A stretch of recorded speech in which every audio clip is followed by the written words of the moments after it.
ये 2 मिनट की बनाना है।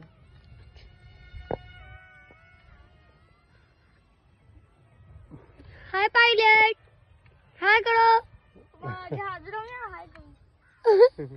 नॉर्मल है, देखो दरमियान ही है, देखो कितना ऊपर है। इसका कमाल है सारा। एक रिमोट से ये कंट्रोल होता है। रिमोट दिखाओ। नहीं, अगर दो रिमोट है फिर क्या आएगा? कभी कंट्रोल होगा। 2 से नहीं कनेक्ट होता। फिर क्या, किससे कनेक्ट करेंगे? दूसरा है अपना। 2 जहाज हो तो एक रिमोट से कनेक्ट होते हैं, लेकिन 2 रिमोट से एक जहाज कनेक्ट। 2 जहाज है और 1 रिमोट। हाँ हो सकता है, हमने किया नहीं था घर में एक दफा।